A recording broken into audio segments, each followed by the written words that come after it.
Unaka everyone, welcome to Hope Again. I'm Dr. Alipate and we're going to have an update today on the coronavirus. So basically what we're going to do, just to explain very as simply as we can so that everybody understands a little bit about the virus, how it transmits, how it causes its problems, and for us to understand how we can also prevent this from happening, not just to us, but to our families as well. So let's jump straight into it. So this is the coronavirus. The coronavirus is actually the name of the family of viruses. Okay, and so this is a picture under the electron microscope, because remember these things are very, very small. They're much smaller than bacteria. They're just microscopic. And so this is a picture of an electron microscope. And if you can see, if you look around the edges, it looks like the little virus has a crown. Hence corona. So coronaviruses are the family of viruses which look like they've got a crown around them. Now when you look at the structure on a picture, this crown thing is made up of these things, let's call them spikes. So these spikes sit on the capsule of the virus, and this is the RNA that's inside the virus. Okay, so that's basically what a virus in the family of coronaviruses looks like. Okay. Now, coronaviruses are basically viruses that it's called a zoonosis, and these are viruses which are usually present in animals, so animals. These are a list of a couple of the viruses, and you can see the host here ranges from things like pigs to cats to rats to pigs to cows, and even in birds like bats and things like that. And there are a couple of the viruses which are now present in humans. Now this particular study was published in 2005, and if you look somewhere down at the bottom here, you see the SARS virus. So SARS is a coronavirus. It belongs to the family of coronaviruses, and this I think was the 6th virus to jump from animals to humans. And today, as of 2019, we have the 2nd version of like the SARS virus. So it's in some circles referred to as SARS-2, COVID SARS-2. It just means that this is the 2nd one. The first one was the SARS virus that we originally know of. And this is the 2nd one that everybody now knows as COVID-19. So this was published in 2005, and as you can see, it's missing from this publication because it was not known until last year when it was picked up in Wuhan. So this just gives you an idea of the family of coronaviruses, and the one that's affecting us at the moment is the COVID-19. COVID is basically CO, corona, V is virus, and D is disease. And 19 just refers to the year 2019 because that's the year that it was discovered. So that's just what we call nomenclature or the naming part of the virus. Now, very quickly on transmission. So transmission is via something called droplets. So like from sneezing, coughing, or even just normal conversation, you have these particles of your sputum which come out, and the virus is present in these particles. So take again, for example, the picture on the screen. The person is coughing or speaking, and you can see the droplets, large droplets, will fall immediately within a 2-meter range. And this is why you hear over and over again, you've heard the Prime Minister, you've heard all the health advisories telling you to try and stay at least 2 meters away from the next person, the nearest person. And this is to prevent these large droplets from being transmitted to you.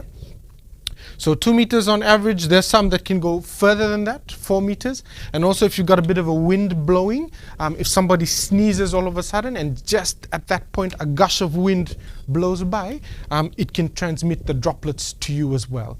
But remember that the virus is not at this point airborne, which means it doesn't hang around in the air and if somebody walks into it, but it can be transmitted through the air as well.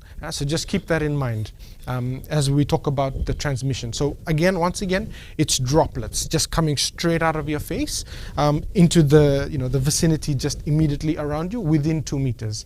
And again, heed the advisory. We want 2 meters distance between people so that the virus has its least opportunity to transmit. Okay.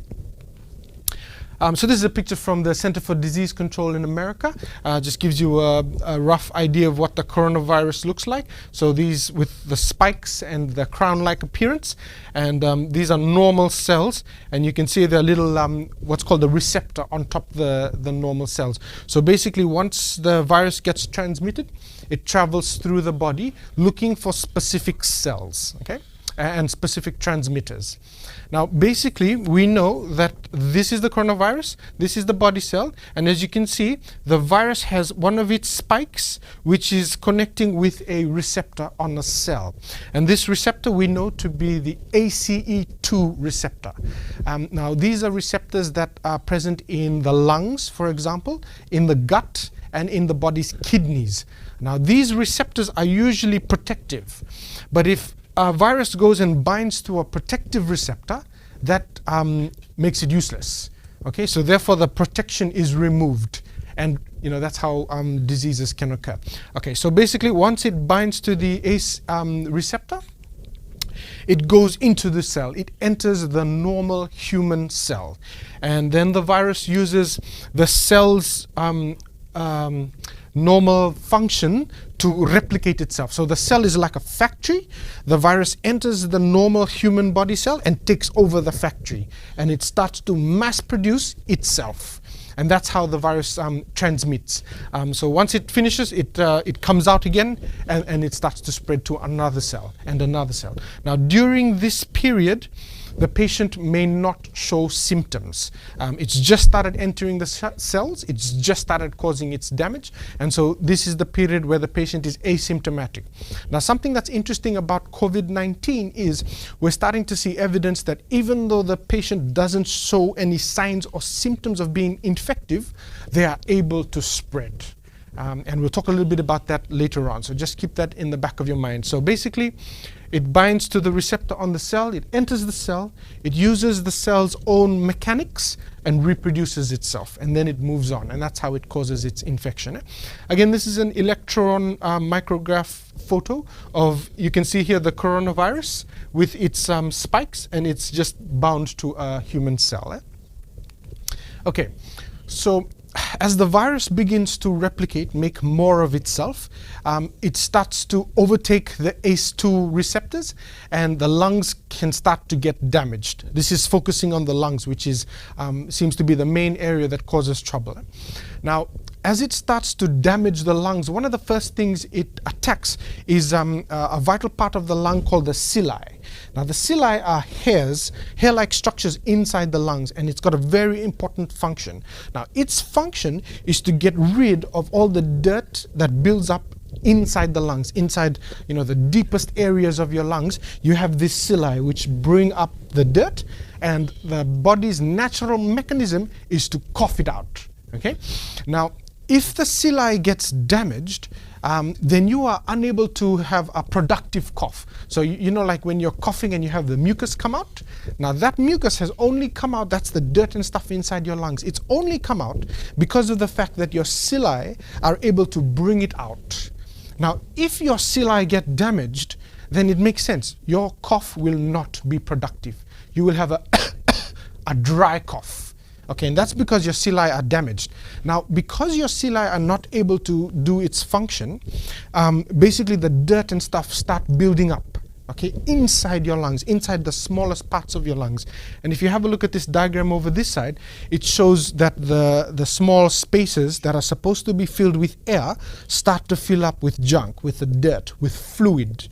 And as this fluid starts to build up, you cannot have the air exchange take place. And that's how people get what's called respiratory failure, where their lungs basically stop functioning because it's starting to fill up with fluid. Now, by this time, it's likely that the patient will be on what's called a ventilator, where a machine forces air as much as it can inside your lungs so that you can still get air. But think about it for a while. If your lungs start filling up with water, no matter how hard the machine pumps air inside, it's not going to bypass the water. So I'll give you a classic example. So this is a a CT scan of a chest of a patient. The top part are images which were taken just 5 days after the onset of the symptoms of COVID-19. Now, if you can appreciate, there's some areas of the lung, just the top 3 diagrams, some areas of the lung are white. It's like it's called a like glassy, crushed glass. It looks like ground glass. And the areas that are black are actually the parts of the lungs that gas exchange is still taking place.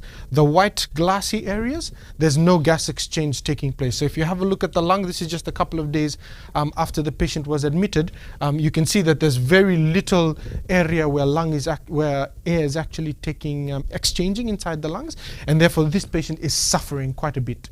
This patient is already on a ventilator, and if they continue just using a ventilator, it won't work very well.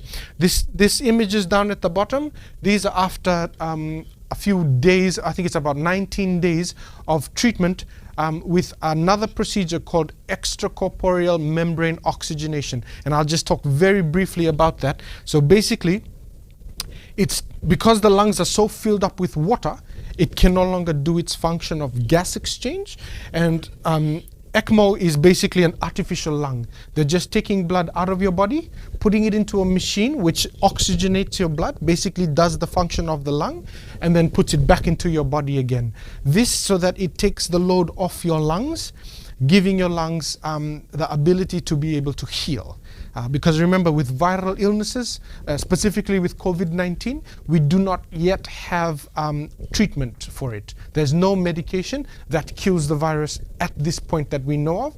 And so the disease is what's called self-limiting, where it's basically your body, we want to give your body the opportunity to be able to heal itself. And that's going to be important for, just keep that in your mind, because that's going to be important for when we explain about how we can go about trying to, prevent the disease. Yeah. Okay, so ECMO. ECMO is not readily available in Fiji. Just keep that in mind as well. Now, this was published in the JAMA journal, and this looked at characteristics of about 138 patients who initially had the virus in China. And this looked at the most common signs and symptoms. So the most common signs and symptoms till today are fever and a dry cough. Okay, fever and a dry cough. And then you have the feeling of weakness, you might have the joint pains.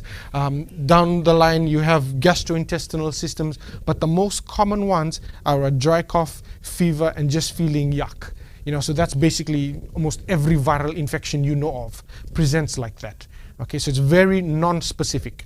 But at this point, remember, if you have a fever and a dry cough, you should be calling the numbers provided by the Ministry of Health and Medical Services, depending on the different areas that you are in. Please, please, please do not go to hospital. You will be exposing other people if you potentially have the virus.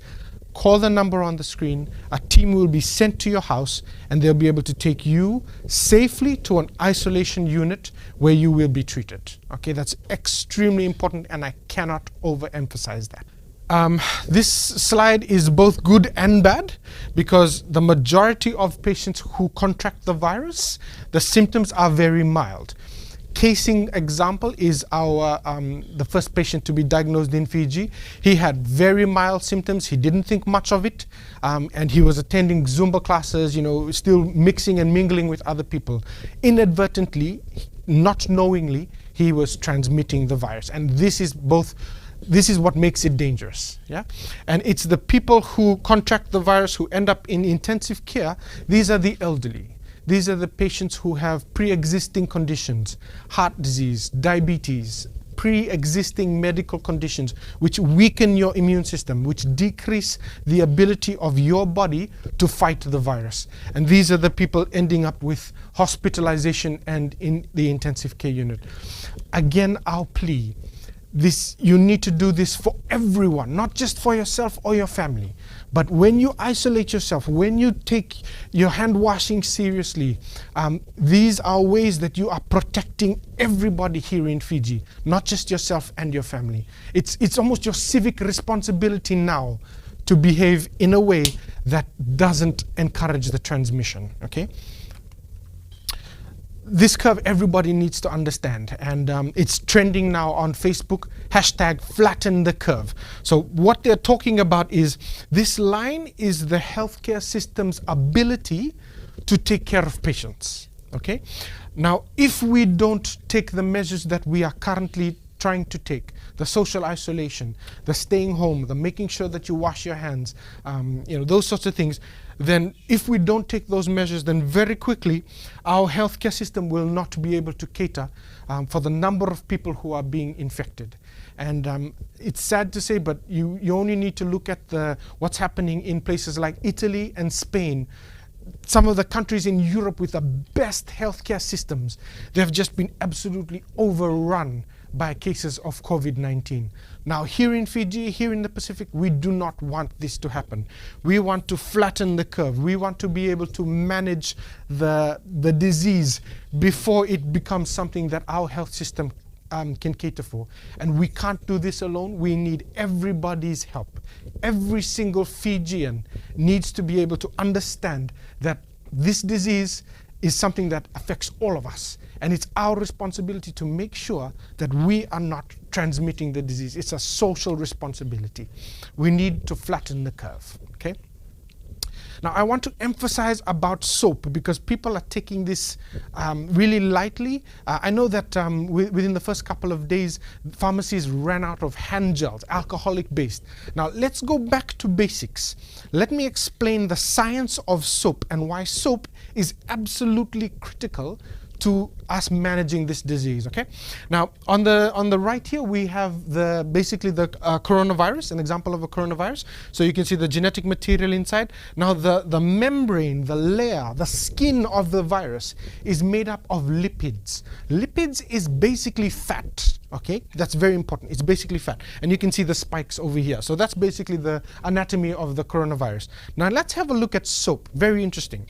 Soap has two parts to it. It's got a hydrophilic head, which means the head of it likes water, but a hydrophobic tail, which means the tail of it doesn't like water. But in addition, the tail likes fat. Now remember, the cell membrane of the COVID-19 is basically fat. So what do you think the tail of soap, of the soap molecules, is going to do? It's going to insert itself inside the lipid membrane, inside the fat layer, destroying the virus. Let me be clear. Soap kills COVID-19. It is as simple as that.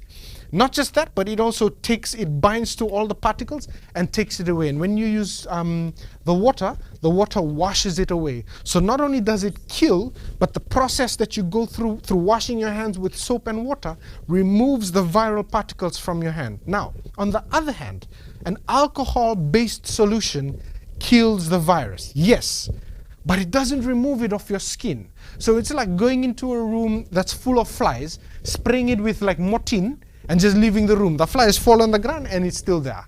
So which would be better? Which is cheaper? It's soap and water. Extremely important. So in summary, wash your hands with soap and water. Isolate yourselves from people at least 2 meters to prevent the droplet transmission. Keep your immune system strong. You can keep your immune system strong by eating fruits and vegetables of different colors so that you get the phytonutrients, you get the antioxidants, which helps fight against inflammation. Exercise also helps raise your antioxidant level to fight against inflammation. Proper rest. It's only when you are resting and sleeping properly that your body is able to heal itself, okay? And get lots of fresh air. Because your lungs need to be able to function properly as well.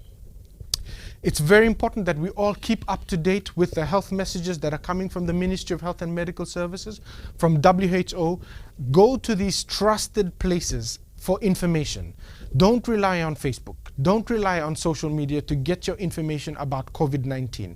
Go to trusted sources. And at the end of the day, we must always continue to pray and ask God to guide us through this pandemic. Because remember, it's only together that we can defeat COVID-19 and have a happier, safer future for each one of us Fijians. God bless you. Thank you very much.